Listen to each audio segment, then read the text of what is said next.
Our next guest, incredible head football coach, Oregon State for the last few years, now the new head football coach for the Michigan State Spartans. Jonathan Smith joins the Dan Patrick Show. Welcome to the show, Jonathan. Yeah, thanks for having me, Ryan. Good to see you, man. It's good to see you, too. I appreciate you doing this. I'm a huge fan of yours. I've watched you from when you were a player in college at Oregon State to how you've risen through the ranks in the coaching tree. Started in Idaho and Montana, and then at Washington, and ultimately became the head man at Oregon State. And what you were able to accomplish there over the last few years, I think, is outstanding.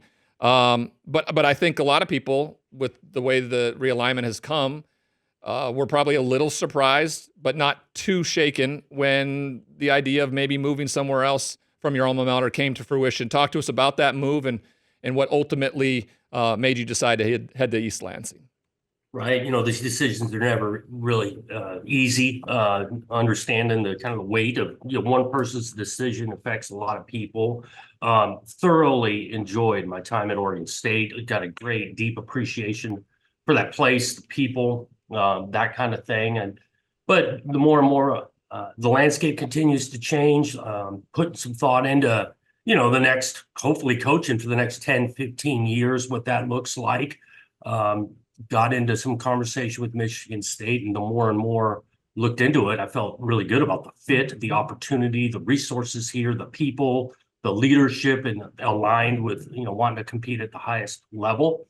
And so was excited about, taking on this challenge, opportunity. And now I've been doing it for about 3 months and really enjoyed getting around these players and this community. It's a drastic shift in color scheme. You go from orange and black to a real, green and white.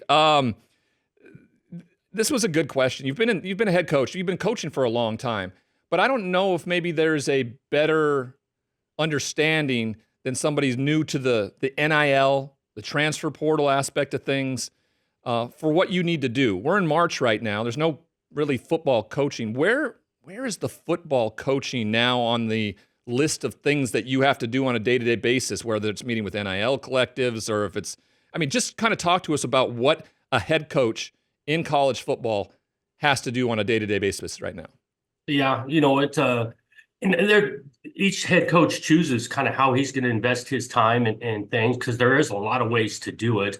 I know on my end, heavy amount on the recruiting side, call it a collective, just trying to create more and more opportunities for your players and for your program. And so I spend a lot of time doing that. We got a big staff, right? We got a bunch of, I think, really good coaches, and they're heavy on the schematic end of that. We start spring ball here less than 2 weeks. And so we're getting ready for that. And strength staff's big time, and they've been working with the guys. And so I do spend more of my time, call it a CEO level, but some of these, opportunities for the players, recruiting, and then making sure the day-to-day schedule is operating.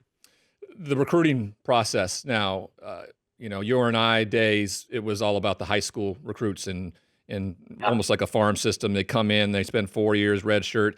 Where is most of your resources placed in the high school aspect of things, or really with the transfer portal and looking around the country? Yeah, we still want to be heavy in the high school side. We want to be a place of development.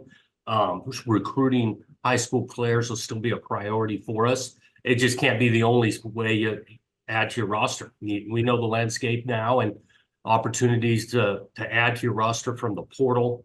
We still are going to be in that more immediate need, more player that's in his second, third, fourth year type thing. But majority, we still want to be high school heavy, starting the inside out in the state of Michigan into Ohio and the Midwest, and build it that way. Yeah. Speaking of that, so transplant from the West Coast. Of course, you're from Pasadena. You go to Oregon State. You hate the Ducks, as do I. When is it day one? Do you step on campus in East Lansing and all of a sudden you look around and you go, I hate Michigan? How is it instilled in you as a new head coach for the Spartans?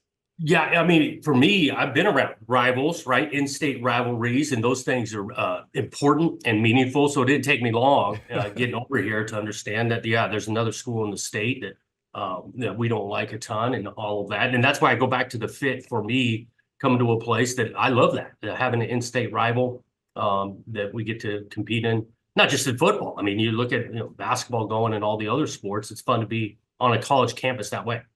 The Big Ten Conference expanding. You walk into a situation, ironically, where you're going to see that Oregon team once again, Washington, a place where you resided for some time. When the decision was made, and some of the answers you gave around the reasoning, I mean, the Big Ten and the SEC really feel like that is the players in college football right now. How important is it to be in a conference where you feel like you have the best type of competition, where you can go up and down the roster of teams that are in that conference, where you're going to be competitive year in, year out, and give you the best chance to be seen as a best team out there? Yeah, I think it's been, proven. Big Ten, SEC, just looking at even last year's playoff and who was in the championship game and coming from this conference, I do feel excited. It's to be a challenge, but playing in a conference at the highest level that is, solidified itself in history. And now I do feel the future is really, really bright for Big Ten football. Big conversation around the college football playoff, where that's going to look, where it's going to go. Realignment still is a big conversation. Where do you see the overall structure of college football, maybe let's say in 5 years? Yeah, it's a good question. And I really don't know. It continues to change those conversations. I do think, more opportunity, more people, teams, universities getting into the playoff, I think is important. I will say, been busy for 3 months, dialed in on this place, excited about building this roster, spring football. I haven't put a ton of time or even in those conversations. Yeah.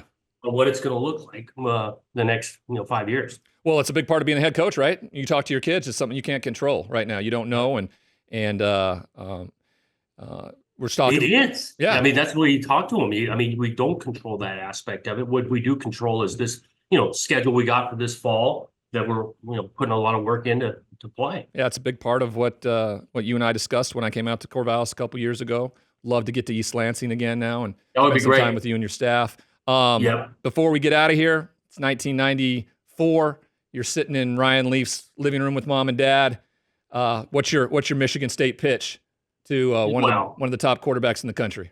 Yeah, we're talking, whether we're talking offense, we want to be a place of substance. Talked about development already. I do think in this transactional environment, which is just a piece of the pie, totally a piece of the pie now, but there's still other pieces of that from academic side, getting a college degree, the day in, day out development, treatment, relationship building, big time campus, university, the education, world renowned, all of that I'd be discussing with you. Yeah, it's a sum of all its parts. And, when you guys talk to these players, it's tough to understand that, 1% of these guys are going to play in the NFL. And so there has to be all those other components that you talk about. And you've done a tremendous job with it. Before you get out of here, let's talk about your transfer.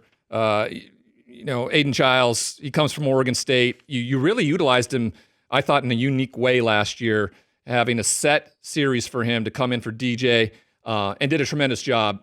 Expectations for him, and how excited are you for you to have him on campus?